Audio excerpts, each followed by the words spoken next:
series last week called The Daniel Thing.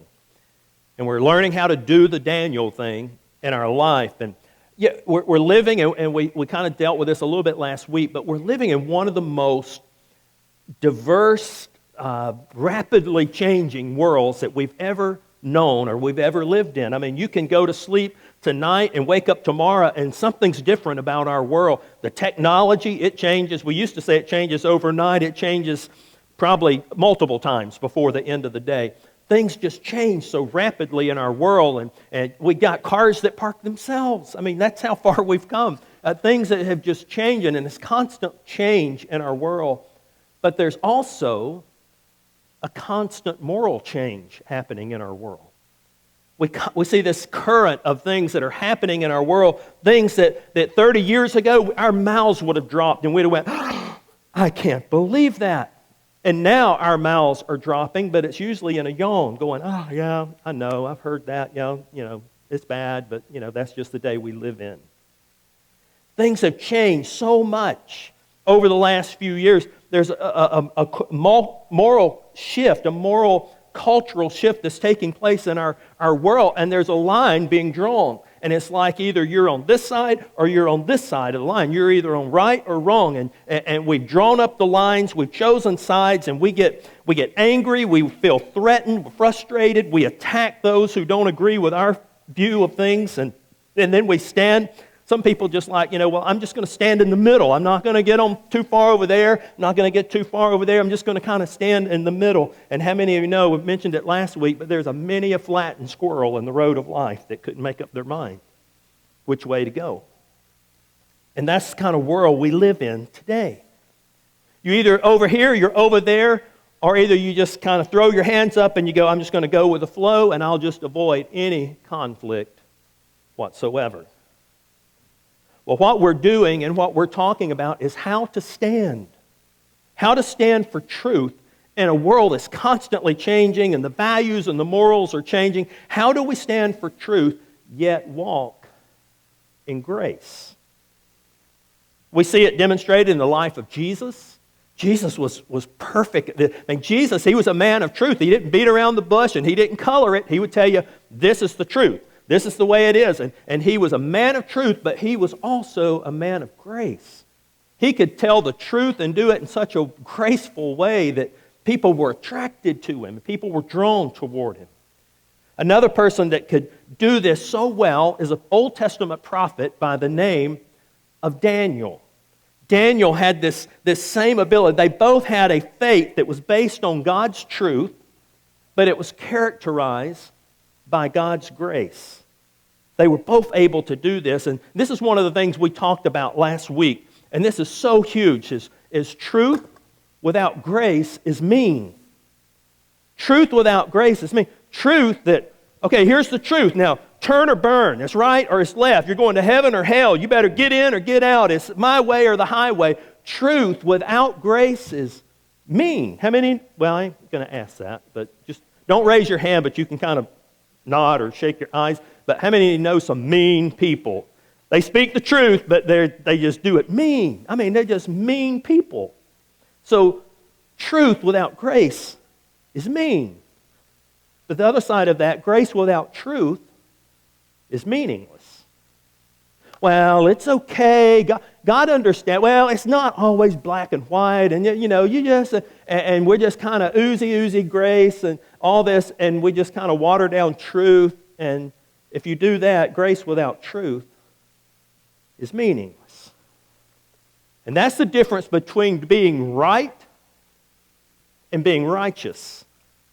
Being right will win you arguments. And that's what we're all about. I want to win. I want to prove my point. I want to be right. So being right, that wins you arguments. But being righteous, that attracts people.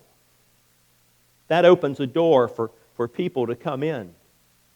When we say, okay, I'm not putting the gauntlet down and saying, I'm right, you're wrong. I'm just going to live righteously and let that speak for me and attract people. So how do we stand for truth in the midst of a changing world, changing culture, changing society? And we looked at Daniel last week. who was so good at this. And the key that Daniel had to standing for truth but doing it gracefully is that Daniel made an advanced decision.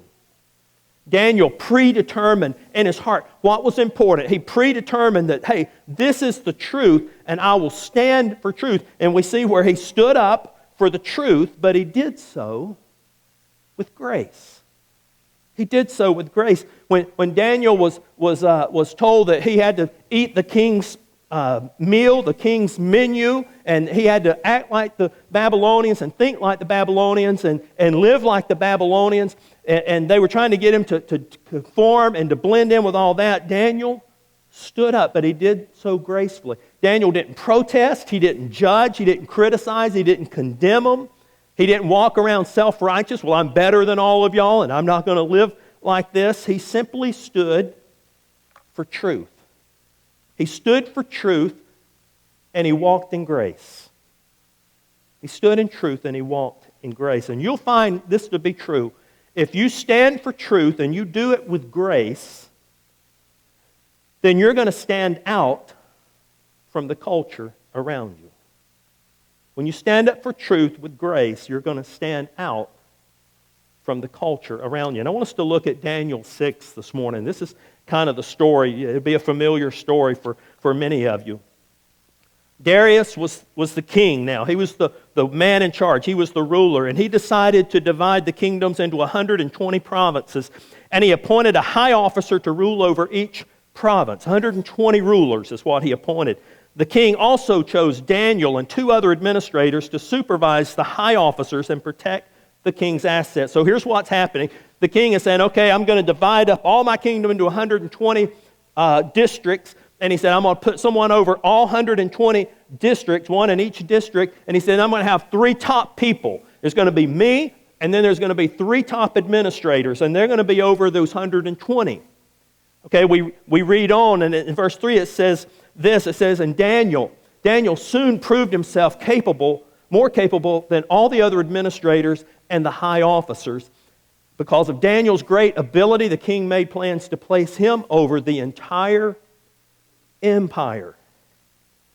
What he's saying was Daniel distinguished himself. There was something about Daniel that stood out from all the others and from the top 3. And he said, now my plan is to have 120 administrators. I'm going to have 3 that are over all those 120. And I'm going to have 1 that's over those 3. And that 1 will only be second to me, the king.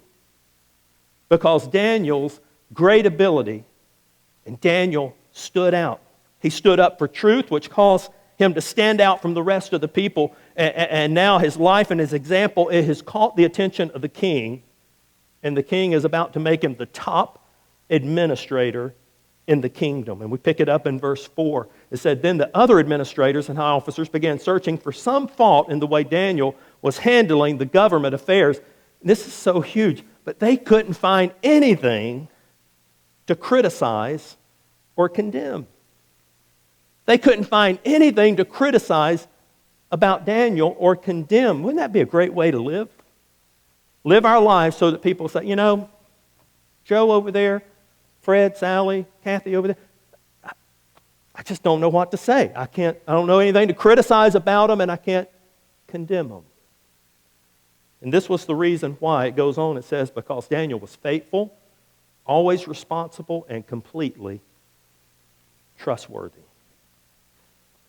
Daniel had lived in such a way that they couldn't find anything to criticize about Daniel. He was faithful. He was loyal to the king. He was loyal to the job that the king was asking him to do. He was responsible. He always did the right thing. He took care of the king's affairs and had the king's best interest in heart. And then it said he was trustworthy. He lived and he operated in such a way that the king said, hey, I've got complete confidence in Daniel.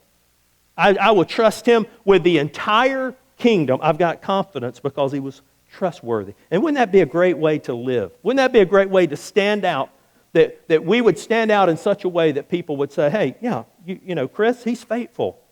He's responsible. And I can't think of a more trustworthy person than him. I don't know of anything to criticize. We can stand out rather than blend in our culture. today when we resolve to be faithful, responsible, and trustworthy. The story goes on in verse 5. It said, so they're looking for something to condemn. It said, so they concluded the only chance of finding grounds to accuse Daniel will be in connection with the rules of his religion. So the administrators and the high officers went to the king and they said, long live King Darius. And he said, we're all in agreement, we administrators, officials, and high officers, and advisors, and governors, that the king should make a law that will be strictly enforced. Give orders that for the next 30 days, any person who prays to anyone, divine or human, except you, your majesty, will be thrown into a den of lions. Now, your majesty, issue and sign the law so it cannot be changed, an official law of the Medes and Persians that cannot be revoked. So the king Darius signed the law. And let me just pause here for just a minute. This is all great. Stand up and stand out and be counted and all that. But when you stand up for truth and strive to live a life that honors God, you will stand out, yes, but you will also be tested. When you decide, yeah, I'm going to stand up for what's right, yeah, I'm going to stand out and live a life that's different, I'm going to honor God, then you can just count on this next one, is that you're going to be tested. And let me just take that a little bit further. You're usually going to be tested in some area that is private in your life. Not your public area, but a private area where no one will see and no one will know, where there's no public eye. It's much easier to compromise. It's much easier to give in the private areas than it is the public areas. And Daniel, he had a discipline in his life, and that discipline was to go 3 times a day. He would go into his house, go upstairs to his bedroom, open the windows toward Jerusalem, and he would pray 3 times a day, every single day. He was not going to pray that this decree was issued, but he wasn't going to go down and pray in front of the king's house. He wasn't going to go on the street corner and pray. He wasn't going to call for, hey, let's have a big public prayer rally and meeting. It was a very private thing. So that's where he would go. He would go to his home, into his bedroom, and he would pray. And they knew that that's where we can get him. That's where we can snag Daniel. That's where we can get rid of Daniel. Because if he doesn't go to his house and into his bedroom and pray, then he's going to betray his God. But if he does go into his bedroom and continue to pray, he's going to betray his king. So we've got him. Either way, we've got him. Because Daniel lived his life in such a manner that they knew he would never betray his God.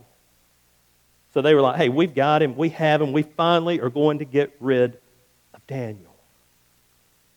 So the king made the decree. No praying for the next 30 days. Daniel didn't call for a meeting with the king to plead his case. He didn't debate it.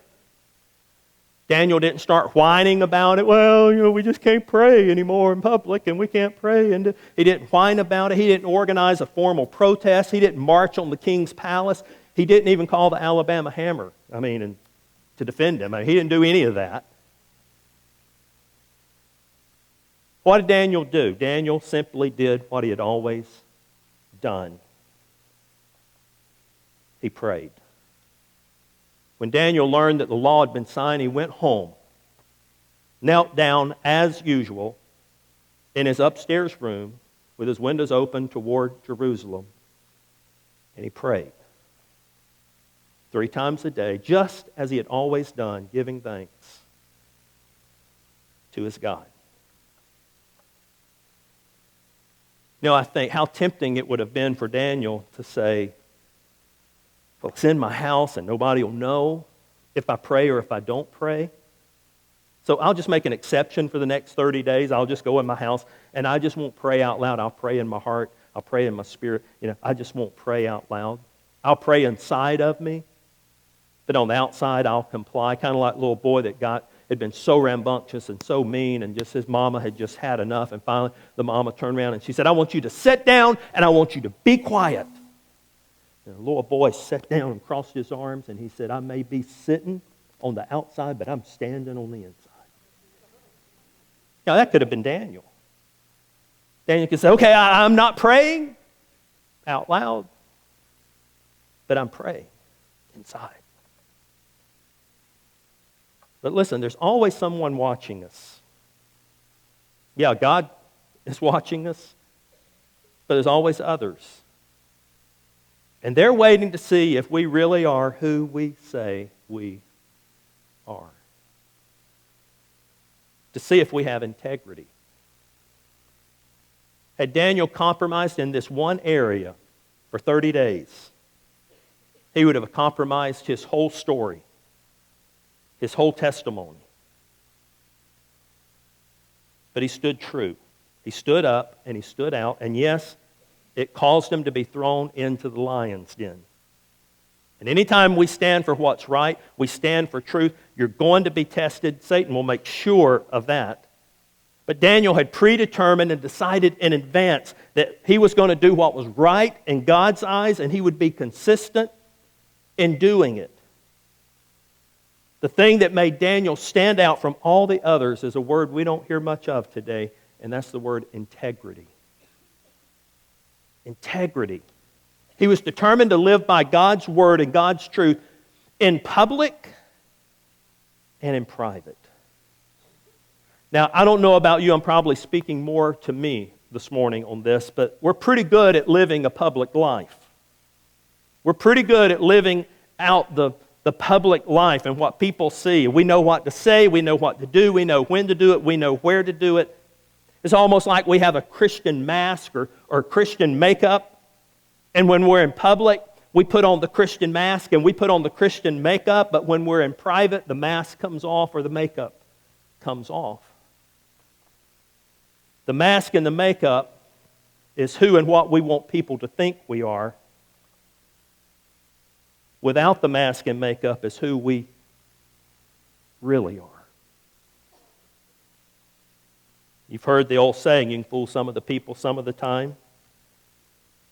You can fool all the people some of the time, but you cannot fool all the people all the time. And that's the problem with living with a lack of integrity. It'll catch up.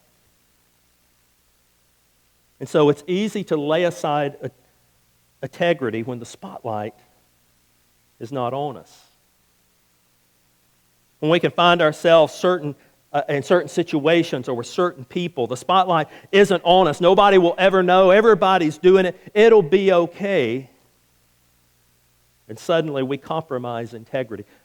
About 3 or 4 weeks ago, I went to Sam's in Dothan early one morning and was getting some supplies we needed here at the church. And one of the things that we needed was a flash drive. Those familiar with all this, it's just a little flash drive, but it was a big one. I mean, it was had a lot of storage on it, and it was about $44. I went in, got all the stuff. I was in a hurry. I always go real early in the mornings. I went in, got all the stuff, put it in the buggy, went to self-checkout, was checking stuff out and scanning and putting it in the buggy and put my credit card in there and got it all paid for and went. The little lady got my receipt and looked at my buggy and she scanned it and said, "You're good to go." And I see this lady, a dear black lady, in there all the time. She's a Christian lady, and we talk about church and God. And I mean, she knows I'm a pastor, and we just do, have a good time when I'm coming in and going out talking. So I went on out to the car, started loading stuff in the car and looking at the receipt, and I didn't scan the flash drive. And my first response as a pastor was, "Thank you, God, for saving us some money. Hey, that's great. We don't have, that's $44 we saved right there." And, and that just, boom, immediately I'm like, oh, $44. And then it was like, oh, no. Put the stuff in the car, and I got it and walked back in and told Leigh, I said, "Look, I don't know how it happened." I said, "But I didn't scan this item, and I need to go back in, scan it, and pay for it." And she just smiled. She said, "Okay, honey." I went over, scanned it, paid for it. I walked back out. No one would ever know. I'm sure that store didn't make their, associates meeting that morning. "Hey, this guy, he didn't pay, and he was honest, and he came back and all that." And I'm sure it didn't make any ripples or waves with anybody there. But you know what? It did with me. Because when I got back out to the heart, I was like, you did the right thing. And God was pleased, and I felt pretty good about it. You see, everybody has a front stage and a back. We've talked about this before, but we have a front stage and a back stage. And the front stage is always presentable. It's what we want people to see. It's always kind of neat and in order, and it's attractive and all this kind of stuff. But with every front stage, there's a back stage. And what's behind the stage, what's behind the curtains, is what we don't want you to see.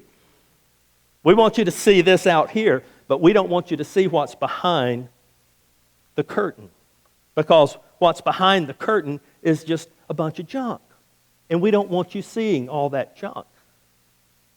One writer said this. He said, you're living with integrity when the life you're living on the outside matches who you are on the inside. That's pretty strong. Integrity is knowing what is important and holding fast to that idea, whether it or not it's convenient or to your benefit. Daniel had made an advanced decision of what was important, and he lived his life accordingly. He lived with integrity and with consistency. Daniel was a man of integrity, and I guess the best way to sum this up, I heard an author write these words concerning integrity, and he said, integrity is who you are when no one is looking. Who you are when no one is looking. A lack of integrity, nobody really even notices or pays attention nowadays. But integrity will cause you to stand out. When you walk with integrity, you'll stand out, not only in the eyes of God, but you'll stand out in the eyes of others. Walking with integrity is simply saying this: I'm committed to doing the right thing and trusting God with the results. I'm committed to living and walking and being and becoming the right person and the right thing and trusting God with all the rest of that. When you're willing to stand out for what's right, God will honor you and God will protect those who honor Him. I love one of my favorite verses in the book of Psalms, Psalms 25. Assign me godliness and integrity as my bodyguards, for I expect you to protect me. I like to get mental pictures of things when I read it in God's Word, and this is the picture I get from this verse. I start my day with two guys standing on either side of me. Godliness and integrity. And he's saying, assign me these guys every single day. Every day that I get up, every day that I head off to work, every day I head off to school, every day that I head out into the community or I do what I do, every day that I get up, and before I step out of this house today, would you please assign godliness and integrity as my bodyguards?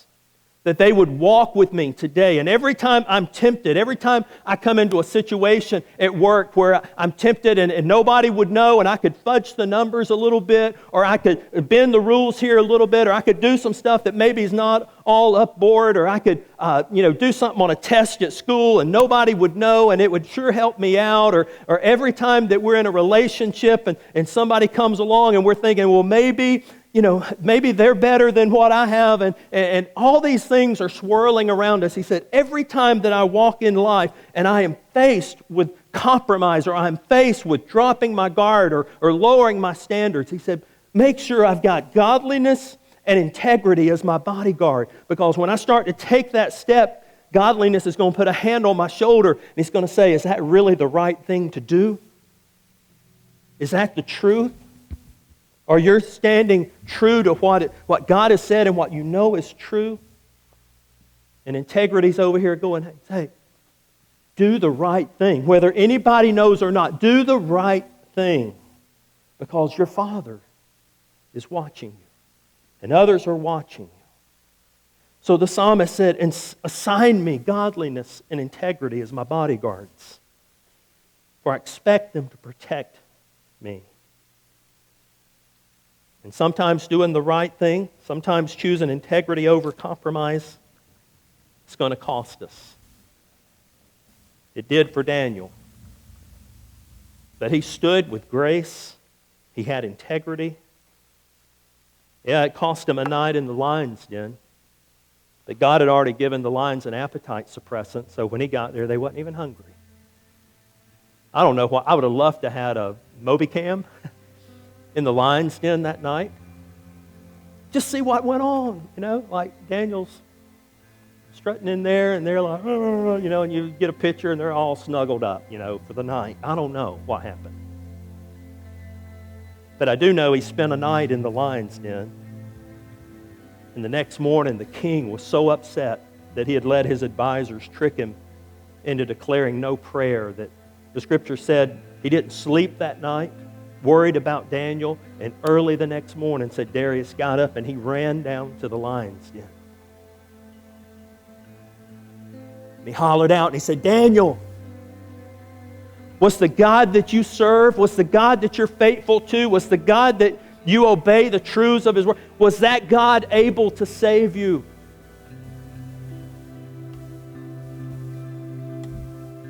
And all of a sudden he hears a familiar voice and it says, "O King, live forever.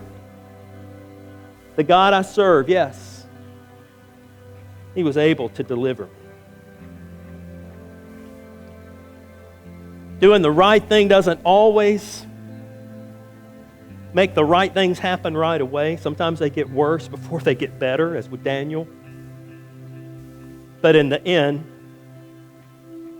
his integrity was rewarded. The result of his consistently standing up for truth, doing it with grace, and doing the right thing.